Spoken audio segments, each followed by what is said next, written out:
Salut tout le monde, j'espère que vous allez bien. Je vous retrouve aujourd'hui sur ma chaîne YouTube pour une vidéo un peu particulière et aujourd'hui nous allons parler des Templiers. L'ordre des Templiers a été fondé en 1129 par le pape Innocent II. Le but de ces Templiers, dans un premier temps, était de protéger les routes qui menaient vers Jérusalem. On les appelait les pauvres chevaliers du Christ. Par la suite, le pape a rajouté une fonction qui était de protéger l'enceinte de la ville de Jérusalem et les ruines du temple de Salomon. Ils ont donc reçu le titre des pauvres chevaliers du Christ et du temple de Salomon. Mais comme vous voyez, ce nom est très long et donc ils ont décidé de le raccourcir et on les a donc appelés les Templiers. L'ordre du Temple va, au fur et à mesure des années, s'agrandir, devenir de plus en plus puissant et de plus en plus riche, à un tel point qu'en 1139, soit 10 années après la création de l'ordre, le pape Innocent II va donner tous les privilèges aux Templiers. Ils seront notamment exemptés de taxes ou auront leur propre juridiction épiscopale. À l'époque, le roi de France, Philippe IV le Bel, va être jaloux de cette grandeur, de cette puissance et de cette richesse. Il va donc décider de supprimer, de détruire l'ordre du Temple. Pour ce faire, il envoie une missive à tous les souverains d'Europe pour que ceux-ci aussi arrêtent les Templiers. L'arrestation en France aura lieu le vendredi 13 octobre 1307. Vous avez entendu vendredi 13 octobre, eh bien c'est de là que vient la malédiction du vendredi 13. Tous les Templiers, sauf une dizaine, sont arrêtés et sont torturés pendant de nombreuses années. Le problème, c'est que Philippe IV le Bel ne peut pas les arrêter comme ça. Il doit y avoir des preuves, il doit y avoir des faits pour qu'ils soient arrêtés et condamnés. Il va donc, avec l'aide de Guillaume de Nogaret, faire un dossier de toutes pièces pour condamner ces Templiers. Ils seront considérés comme hérétiques.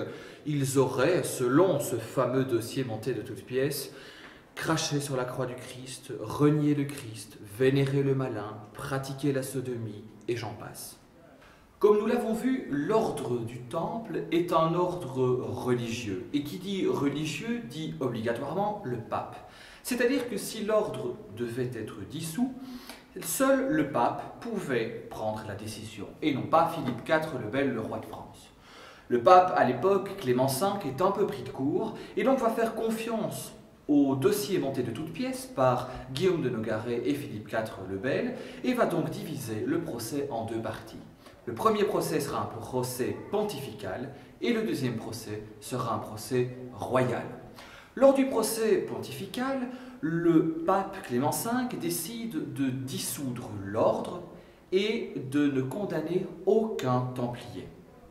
Toutefois, lors du deuxième procès, le procès royal, procès dirigé par Philippe IV le Bel, par Guillaume de Paris, qui était l'inquisiteur à l'époque, et Guillaume de Nogaret, qui a monté de toutes pièces ce dossier, les Templiers seront tous condamnés. Ils seront condamnés pour hérésie, et la sentence qui va avec est la mort sur le bûcher.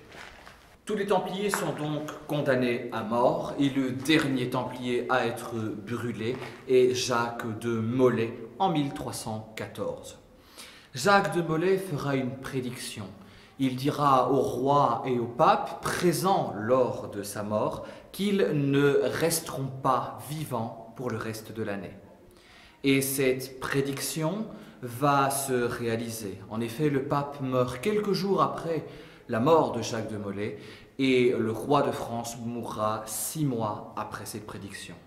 Je vous propose maintenant de regarder un extrait du film Les Rois Maudits, illustrant la mort du dernier Templier, Jacques de Molay. Ça y est, lui aussi. Taisez-vous, Louis. Honte!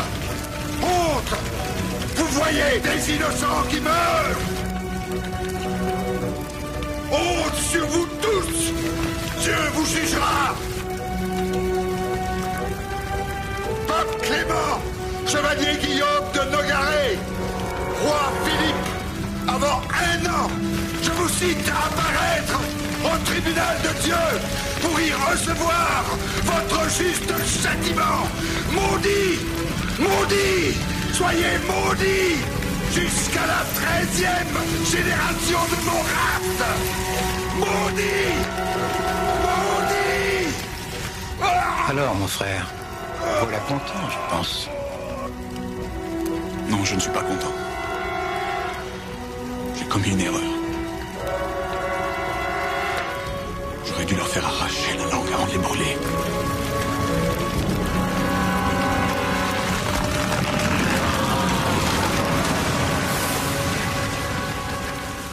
Si les Templiers sont encore célèbres à l'heure actuelle, c'est pour leur richesse et leur trésor.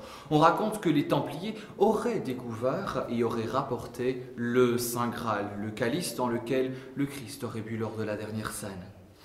Ces trésors n'ont jamais été retrouvés, mais la dizaine de Templiers qui a pu s'échapper de France et qui s'est réfugié en Angleterre, protégé par le roi à l'époque Édouard II, a laissé diverses énigmes. On en retrouve notamment dans la peinture de Nicolas Poussin, la peinture qui s'appelle « Les bergers d'Arcadie ». Je tiens à faire une petite parenthèse sur le mot Arcadie. L'Arcadie est le paradis sur terre dans la mythologie grecque et le dérivé du mot Arcadie serait l'Acadie que nous connaissons encore à l'heure actuelle. Voici en quelques mots, en quelques minutes, l'histoire des Templiers. J'espère que ma vidéo vous a plu. N'hésitez pas à me laisser un petit pouce bleu, un commentaire. Je vous retrouve très prochainement sur ma chaîne YouTube pour d'autres vidéos et d'autres arrivées livresques. A très bientôt. Au revoir.